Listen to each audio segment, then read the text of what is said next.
Salut, t'es là pour comprendre comment fonctionnent les accords? Bah ok, installe-toi, je t'explique ça.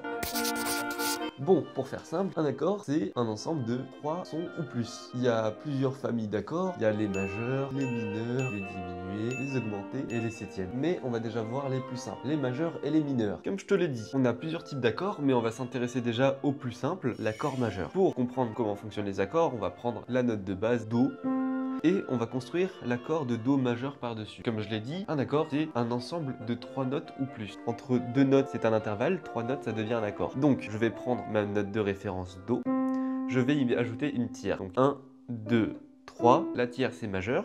Ensuite je rajoute une tierce. 1, 2, 3.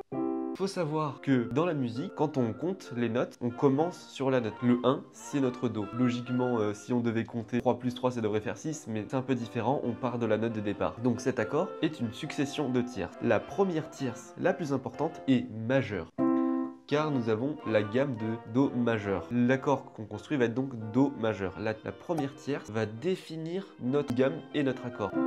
On a une tierce majeure, ça va être notre gamme de Do majeur, sachant que c'est notre premier accord dessus. Mais on y reviendra un peu plus tard. La seconde tierce, elle, est mineure.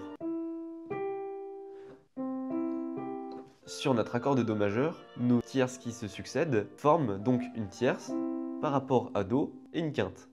Donc Do, Mi, Sol, sachant que Mi est la tierce de Do et Sol est la quinte de Do. Ça, c'est notre accord de base, notre accord majeur. Maintenant, on va faire ça avec l'accord de Do mineur, pour voir la différence qu'il y a. On va prendre une tierce mineure, cette fois, à partir de Do. Le Mi, qui est la tierce, on va l'abaisser d'un demi-ton pour en faire un Mi bémol. On a une tierce mineure. Ensuite, à partir de notre gamme de Do mineur, on va chercher une tierce à partir de Mi bémol. On retombe sur la quinte. Donc notre accord est fait d'une quinte et d'une tierce mineure. Mais bref, on va pas s'attarder plus longtemps sur les accords, sur leur construction, on va comprendre leur interaction dans la gamme. On va retourner sur la gamme de Do majeur et on va comprendre comment fonctionne notre gamme. Dans la gamme, il y a des positions, des places dans la gamme qui sont régies par une hiérarchie. Certaines notes, certaines positions sont plus intéressantes que d'autres, celles qui sont réellement importantes. Comme on a la gamme de Do majeur, le roi ici, c'est Do. Tout va s'articuler autour de Do. On va distinguer donc celui-là, c'est le premier degré. Le premier degré, la tonique. La tonique, c'est notre accord de repos, celui où on va se sentir à l'aise, celui qui va nous faire sentir chez soi. Donc, Do est le premier degré.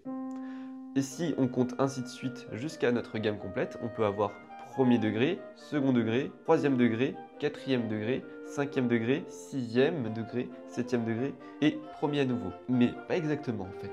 Il faut que ce soit les accords qui soient dessus, les accords à partir de la note. Donc, Do, admettons, on va partir sur Sol cette fois, en restant dans la gamme de Do majeur, super important. Sol, on va lui construire son accord. Donc on va lui rajouter une tierce, puis une quinte. Donc, on a l'accord du cinquième degré. Parce que Sol, c'est notre cinquième note dans la gamme, et qu'on a construit son accord, c'est l'accord du cinquième degré. Le cinquième degré définit l'accord de cet emplacement. Sol, le cinquième degré, est ce qu'on appelle la dominante. Ça, c'est notre premier degré, notre tonique. Ça, c'est notre dominante. Il en faut 3 particulièrement pour l'instant qui sont importantes pour nous. C'est la tonique, la sous-dominante, la dominante. On retrouve un schéma de cadence. C'est ça les degrés les plus importants dans la gamme, c'est dominante, sous-dominante et tonique. On va cette fois-ci construire l'accord de Fa qui a une fonction de sous-dominante dans notre gamme de Do parce que c'est la quatrième note, donc la dominante, la sous-dominante. Vu que Sol, la dominante, est plus importante dans la gamme, son nom va être relatif à la dominante. Donc vu qu'elle est en dessous, elle va s'appeler la sous-dominante. On peut construire l'accord, on prend Fa, qui est la quatrième note de la gamme, de Do majeur. Quatrième note, 1, 2, 3, 4, et on va lui construire son accord. Donc, une tierce par-dessus et une quinte. Ce qui est intéressant avec ça, c'est qu'on l'a vu dans notre gamme, on a des rapports hiérarchiques. Toutes les notes ne se valent pas. La plus importante, la tonique. On peut maintenant remarquer que dans notre gamme de Do majeur, si on place nos 3 accords toniques, sous-dominante et dominante, on a toute la gamme, on a toute notre palette qui est exprimée. C'est pour ça que ces accords sont plus importants. Donc si je regarde Do, Mi, Sol, ok, on a ensuite dit la sous-dominante, il nous reste la dominante. Toutes nos notes dans la gamme rentrent dans ces 3 accords. C'est pour ça que dans notre gamme, ce sont les 3 accords les plus importants. Revenons-en à notre accord de base. Donc, Do, Mi, Sol.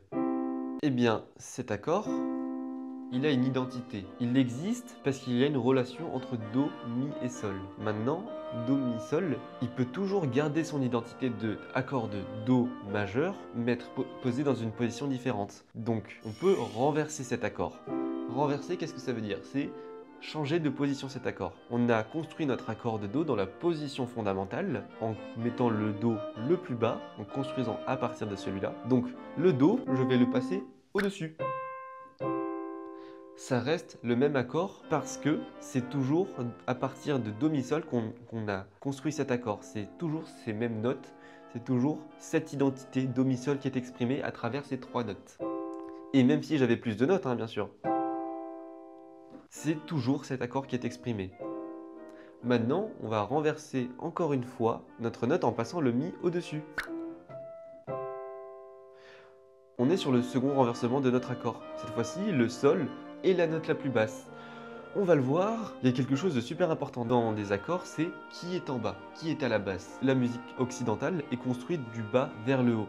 La note en bas peut définir entièrement ce qu'il va y avoir en haut. Donc c'est super important. Pour en revenir à ce que je disais tout à l'heure, petit rappel, notre accord de Do est composé de la note fondamentale, de la tierce et de la quinte. On va l'exprimer avec ces intervalles, donc on a un accord chiffré 3, 5. C'est ça, un accord chiffré 5. Par convention, un accord chiffré 5, il est chiffré 5, 3. C'est juste qu'on a tellement l'habitude de se dire oui, il y a la quinte, forcément il y a la tierce, que la tierce, on va plus toujours l'écrire. Mais cet accord-là va s'écrire 5, 3, plus simplement 5. Si je retourne cet accord, en plaçant cette fois-ci à nouveau le Do au-dessus, je vais avoir une sixte. Entre Mi et Do, on a une sixte. Et on a toujours une tierce ici. Donc, on va pouvoir le chiffrer 6. 6, 3. Et on peut retirer le 3 parce que c'est 6 sous-entendu 3, tellement il est évident. On a notre accord 6. Cette fois-ci, on va le faire avec Sol. Sol à la basse. On a un accord de quarte et sixte. On a une quarte ici et une sixte ici.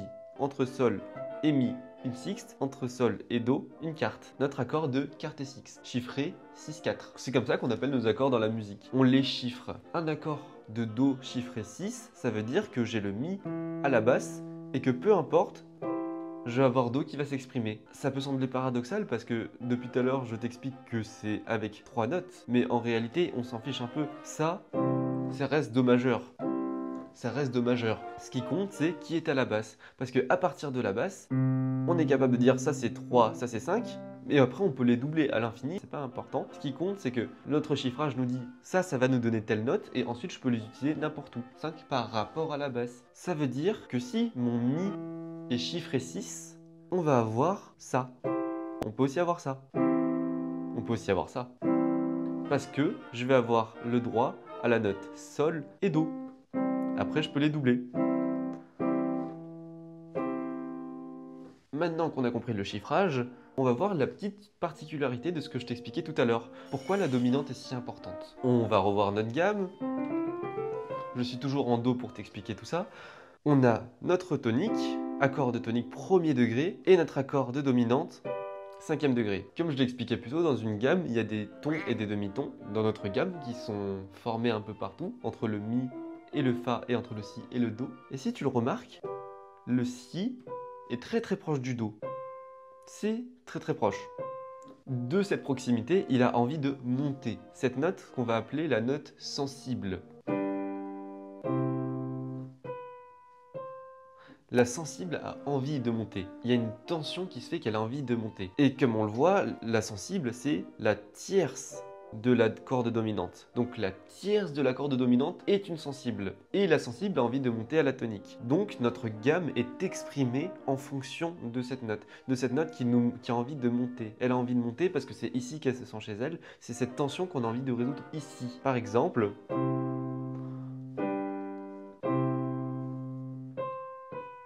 On entend ça et on sent que la sensible a envie de monter, elle veut retourner à sa place. C'est parce que dans notre gamme, notre rapport hiérarchique fait que le premier degré est le plus important, le cinquième degré est le deuxième plus important parce qu'il est attiré. La musique est faite de tension et de résolution. La tension qui est la plus simple à résoudre, la tension naturelle au sein de la gamme, c'est la dominante qui est là pour faire une tension avec sa tonique.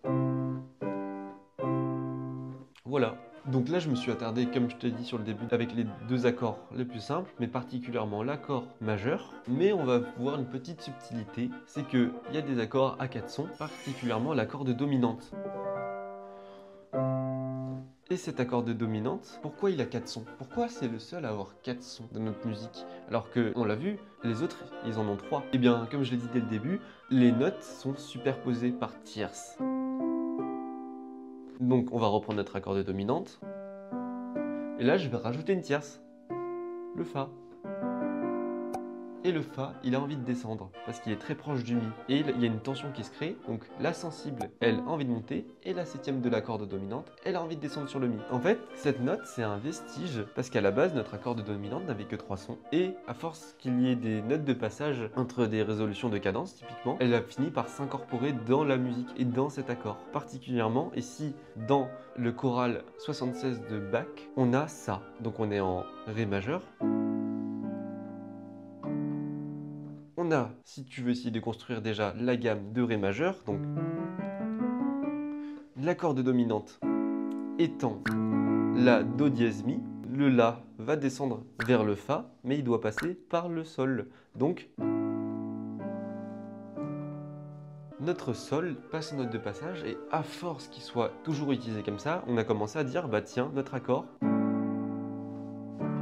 on va inclure le Sol à l'intérieur. Donc voilà, maintenant tu comprends les accords, tu sais comment on les construit et tu arriverais à faire ça avec n'importe lequel. Ou plutôt, j'espère que tu as compris comment ça fonctionnait. Maintenant, comprendre comment ça fonctionne, c'est bien, mais il faut essayer de le faire. Donc, je t'invite à prendre une gamme, à essayer de la construire comme on a vu la semaine dernière. Ensuite, d'en faire les accords principaux, donc tonique, sous-dominante, dominante. Et ensuite, de comprendre comment tout ça fonctionne. J'ai rapidement effleuré les accords de dominante, mais c'est un sujet intéressant qui mérite une vidéo à lui tout seul, donc j'en parlerai évidemment dans une prochaine vidéo. Mais celle-ci s'achève. Si jamais tu as envie d'apprendre des choses sur Mozart, je t'invite à regarder cette vidéo et on se retrouve bientôt.